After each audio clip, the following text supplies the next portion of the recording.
दोस्तों नमस्कार, कैसे हैं आप? स्वागत है आपका मन कलम हुआ सीरीज के 10वें, मैं फिर से बोलूं 10वें एपिसोड में। और आज की हमारी मेहमान हैं मिस शिल्पा स्वांगला, जिनकी एक स्वरचित कविता हमारे देश के वीर जवानों के लिए समर्पित है। बात चाहे कश्मीर की हो या हो गलवान की, लहू का एक कतरा भी व्यर्थ न जाएगा। दुश्मन हो चाहे जितना भी बलवान, हमारा भारतीय जवान अपना फर्ज निभाएगा। एक कविता ऐसी जिसमें वो करेंगी शक्तिशाली और आम जनों से कुछ अहम सवाल। कोई भूखे रहकर प्रकृति के लिए आंदोलन कर रहा है, तो कोई प्रकृति से ही अपनी पैसों की भूख मिटा रहा है। ये सवाल है मेरा हर देश से, हर शहर से, हर गांव से और हर व्यक्ति से कि क्या सच में हम विकास कर रहे हैं? और एक कविता ऐसी है जो वैसे तो सब लोगों के लिए खास है, लेकिन आज के समय जो संघर्ष कर रहे हैं उनके दिल को ज्यादा छू जाएगी। माना तुझे आज सबने ठुकराया है, तेरे मासूम दिल को बहुत रुलाया है। थोड़ा सा मुश्किल भी है आज का ये दौर, पर बढ़ना तो पड़ेगा कल की ओर। तो चलिए सुनते हैं मिस शिल्पा स्वांगला को।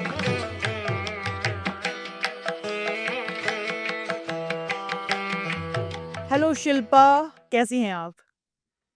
बहुत बढ़िया रजनी, आप बताओ। बहुत बढ़िया। और जिस जगह पर आप रह रही हैं उसका उस जगह का नाम है धर्मशाला। धर्मशाला में मौसम कैसा है? धर्मशाला में मौसम तो आप पूछिए मत, गर्मियाँ बढ़ रही है। जी। पिछले 2 दिनों पहले बारिश हुई तो थोड़ा-सा तो अभी ऐसा है कि पंखा बंद है, हम्म। अदरवाइज़ रहना मुश्किल होता है। ठीक है, तो धर्मशाला में गर्मियाँ बढ़ रही है, लेकिन आज के एपिसोड का तापमान भी बहुत अच्छा रहने वाला है, क्योंकि हम सुनने वाले हैं शिल्पा जी के माध्यम से उन्हीं की लिखी हुई बहुत सी विभिन्न विषयों पर कविताएँ। क्या-क्या सुनाने वाली हैं आज आप? अब सुनाने तो मैं 2-3 कविताएँ हैं। एक्चुअली मैं फ़िक्शनल कविताएँ नहीं लिख पाती। हालाँकि कोशिश बहुत की है कि मैं फ़िक्शनल चीज़ों पर भी कविताएँ लिखूँ, बट मुझसे नहीं हो पाता। तो मैं जो करंट इश्यूज़ होते हैं, कुछ सामाजिक जो विषय होते हैं, उन पे मैं लिख पाती हूँ, क्योंकि उनसे मैं काफ़ी चीज़ें रिलेट कर पाती हूँ, मैं ऑब्ज़र्व कर पाती हूँ, तो वो ज़्यादा आसान होता है मेरे लिए। शुरुआत हुँ। करते हैं आपकी पहली कविता से, क्या सुना रही हैं? पहली कविता मैं आपको क्या सुनाऊँ? कल 14 अप्रैल, कल अम्बेडकर जी की जयंती है। तो मैं सोच रही हूँ कोई देशभक्ति पर सुना दूँ। शुरुआत उसी से करते हैं। कविता का शीर्षक है हमारे वीर जवान। देश की सुरक्षा के लिए थामी जिन्होंने कमान है, सीमा पर तैनात वह हमारे वीर जवान है। आसान नहीं होता है अपने घर परिवार से दूर जाना, लेकिन देश के लिए अपना फर्ज भी तो है निभाना। अपनी जान हथेली पर रख देश की रक्षा करना, अपनी जान हथेली पर रख देश की रक्षा करना, उन्हें नहीं होती परवाह, अगले पल जीना है या मरना। सीमा की लड़ाई हो या देश में फैल फैल रहा आतंकवाद, सीमा की लड़ाई हो या देश में फैल रहा आतंकवाद, हमारे फौजियों का एक ही नारा रहा, इंकलाब जिंदाबाद। आतंकियों के नापाक इरादों को दिया मुंह तोड़ जवाब, आतंकियों के नापाक इरादों को दिया मुंह तोड़ जवाब, जो आए थे पहनकर दहशत का नकाब। वो 1971 की 13 दिनों की जंग, जिसे देख पूरी दुनिया हुई थी दंग। पाकिस्तान नहीं था अपने इरादों से ज्यादा दूर, लेकिन भारतीय जवानों ने किया उसके इरादों को चकनाचूर। वो 1999 की कारगिल की लड़ाई, जो एक बार फिर से दुश्मन ने आगे बढ़ाई। वो 1999 की कारगिल की लड़ाई, जो एक बार फिर से दुश्मन ने आगे बढ़ाई। शहीद हुए थे जंग में कई वीर जवान, लेकिन भारत माँ का झुकने नहीं दिया मान। बात नहीं है ये ज्यादा पुरानी, बात नहीं है ये ज्यादा पुरानी, 2016 को लिखी गई एक नई कहानी। उरी में हुआ था आतंकवादियों का वार, जिसका जवाब दिया था एलओसी करके पार। बात चाहे कश्मीर की हो या हो गलवान की, बात चाहे कश्मीर की हो या हो गलवान की, लहू का एक कतरा भी व्यर्थ न जाएगा। दुश्मन हो चाहे जितना भी बलवान, हमारा भारतीय जवान अपना फर्ज निभाएगा। आतंकवाद चाहे करे जितना भी दंगा, आतंकवाद चाहे करे जितना भी दंगा, कभी न झुकेगा ये तिरंगा। हम सबका हो बेकिनारा, सारे जहां से अच्छा हिंदोस्तां हमारा, हिंदोस्तां हमारा। Thank you so much. Shilpa ji, आपने कहा कि देशभक्ति पर मैं कविता सुनाने वाली हूँ और देशभक्ति जितना मैं समझ पाती हूँ वो यही है कि अगर हम अपने कार्य को किसी के हित में पूरी ईमानदारी के साथ करें, तो वो देशभक्ति ही है, देश में योगदान के काबिल है। और जहाँ पर बात आती है जवानों की, तो इसे नहीं भुलाया जा सकता है। और जब आपने बीच में कहा कि वो अपनी जान न्यौछावर करने से भी नहीं कतराते, जी।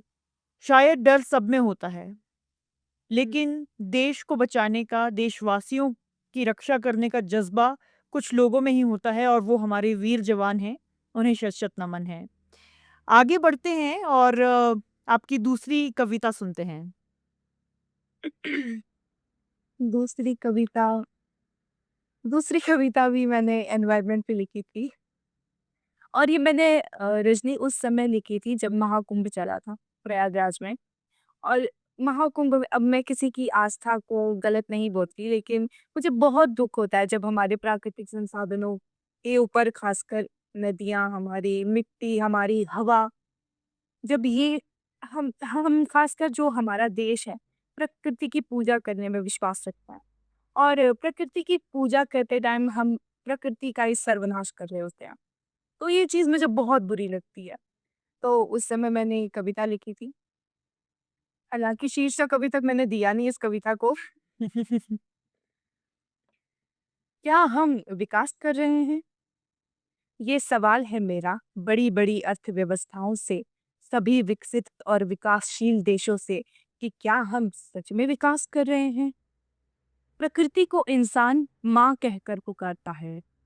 प्रकृति को इंसान माँ कहकर पुकारता है, इस धरा को इंसान माँ कहकर पुकारता है। आज इस धरा की क्या स्थिति हो गई है, ये हर कोई जानता है। पहाड़ों की छाती काट मलबे को नदियों की गोद में समाया जाता है। पहाड़ों की छाती काट मलबे को नदियों की गोद में समाया जाता है। बदल दिया जाता है नदियों का रुख तो कभी किनारे अतिक्रमण किया जाता है। बदल दिया जाता है नदियों का रुख तो कभी किनारे अतिक्रमण किया जाता है और जब कभी बाढ़ आ जाए तो दोष भगवान को दिया जाता है। क्या हम सच में विकास कर रहे हैं? ये सवाल है मेरा हर देश की सरकार से, सत्ता पक्ष और विपक्ष से कि क्या सच में हम विकास कर रहे हैं? प्रयागराज में आजकल श्रद्धालु अपने पाप धो रहे हैं। प्रयागराज में श्रद्धालु आजकल अपने पाप धो रहे हैं, लेकिन उस पाप का क्या जो हम अपने प्राकृतिक संसाधनों के साथ कर रहे हैं। महाकुंभ के बाद त्रिवेणी संगम की दशा को भी देखना। महाकुंभ के बाद त्रिवेणी संगम की दशा को भी देखना। सरस्वती तो अब विलुप्त हो चुके हैं। सरस्वती तो अब विलुप्त हो चुकी है। गंगा यमुना को अब हम प्रदूषण में धकेल रहे हैं। स्वार्थ का यदि कोई मापन होता तो सर्वाधिक स्वार्थी मनुष्य ही कहलाता। स्वार्थ का यदि कोई मापन होता तो सर्वाधिक स्वार्थी मनुष्य ही कहलाता। अपने आलीशान बंगले बनाने के लिए करोड़ों पशु पक्षियों का पर्यावास है उजाड़ा जाता। मेरा सवाल है ये हर शहर से, हर गांव से, ये क्या दशा कर दी है हमने इस धरती की। मेरा सवाल है ये हर शहर से, हर गांव से कि ये क्या दशा कर दी है हमने इस धरती की। न श्वास के लिए वायु स्वच्छ है, न पीने के लिए जल। न श्वास के लिए वायु स्वच्छ है, न पीने के लिए जल, न मृदा की गुणवत्ता सही रही। कैसा होगा हमारा आने वाला कल? मेरा सवाल है ये हर शहर से, हर गांव से कि कैसा होगा हमारा आने वाला कल? अगर हम विकास कर रहे हैं, तो क्यों बढ़ रहा है वैश्विक तापमान? अगर हम विकास कर रहे हैं तो क्यों बढ़ रहा है वैश्विक तापमान, क्यों पिघल रहे हैं ग्लेशियर, क्यों बढ़ रहा है समुद्रों का जल स्तर, क्यों हो रही है बेमौसम बारिश और क्यों लग रही है जंगलों में आग। न जल के जीव सुरक्षित है और ना ही सुरक्षित है थल के जीव। न जल के जीव सुरक्षित है ना ही सुरक्षित है थल के जीव। ये कैसा विकास है जो हर पारिस्थितिक तंत्र की हिला रहा है नींव। किसे चिंता है पर्यावरण की, कौन निभा रहा है अपनी जिम्मेदारी।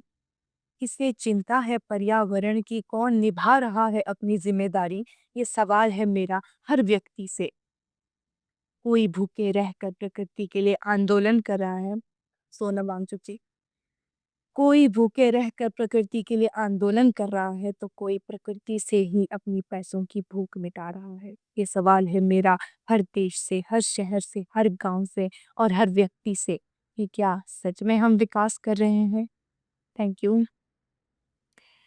शिल्पा जी, आपने अभी तक 2 कविताएँ सुनाई हैं और ये पूरा बयाँ कर रही है कि आपकी दिल में क्या हलचल चल रही है।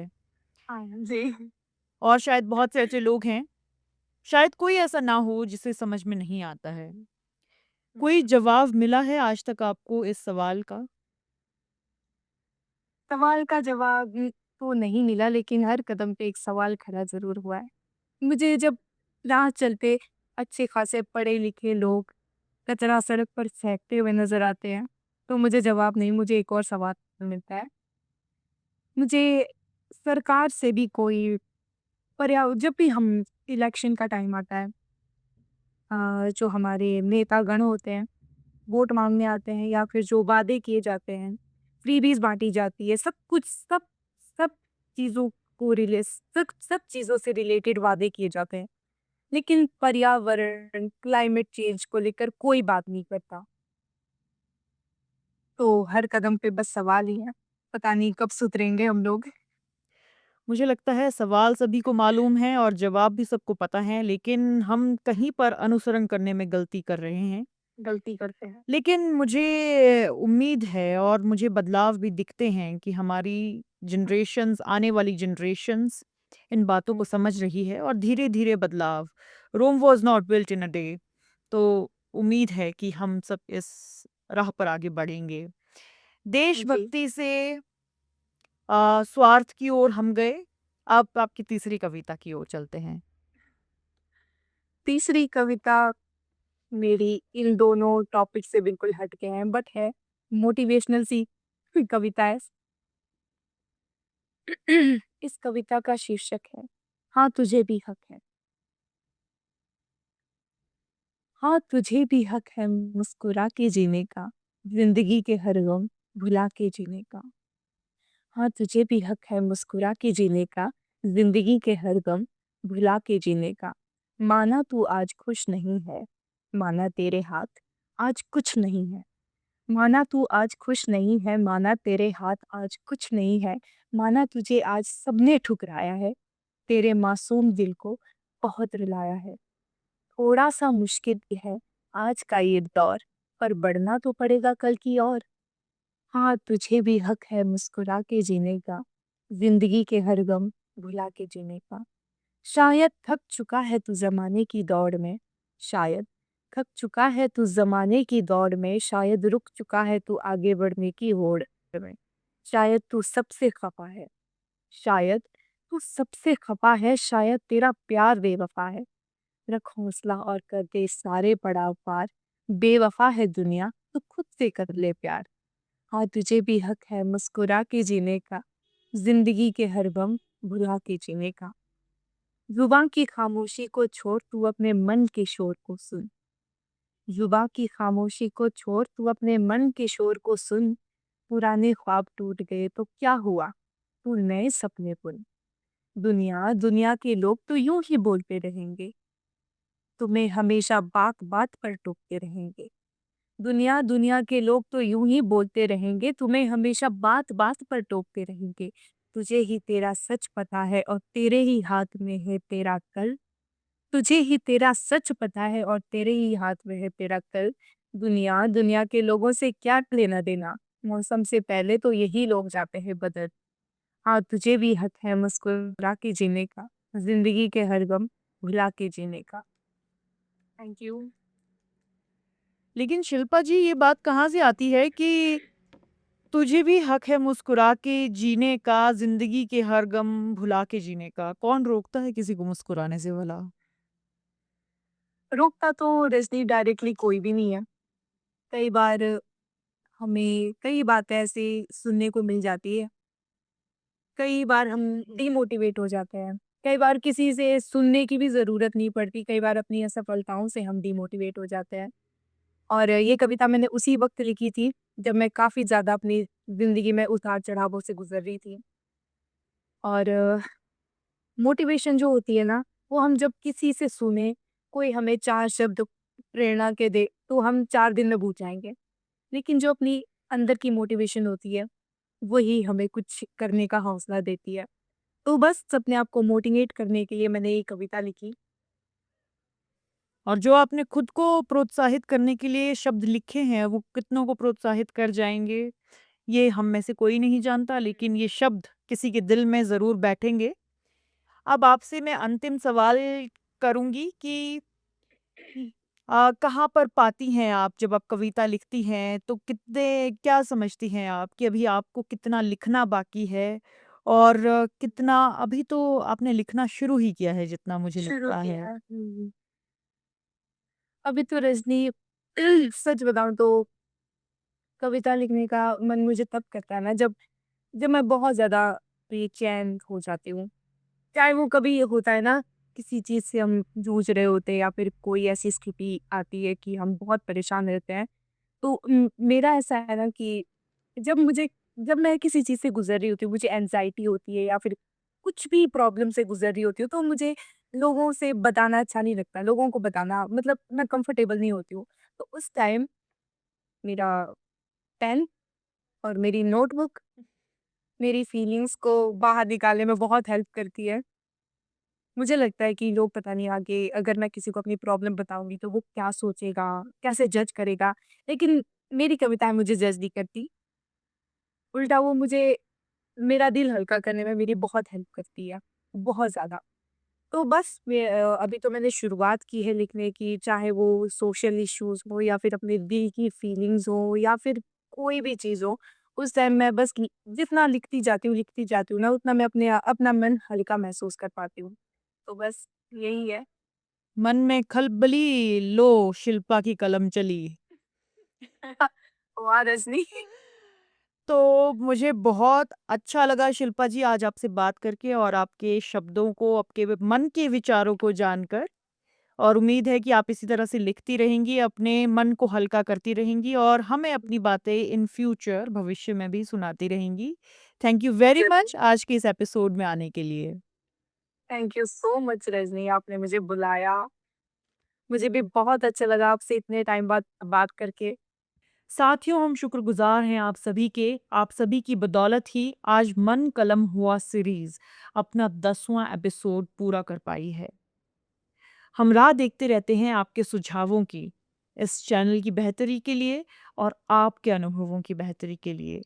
तो कमेंट सेक्शन में जाइए और अपने आइडियाज़, ओपिनियंस, सजेशंस सब कुछ शेयर कीजिए। हम मिलेंगे आपसे अपने अगले एपिसोड में। तब तक के लिए खुश रहिए, आबाद रहिए और आगे बढ़ते जाइए। Okay, bye.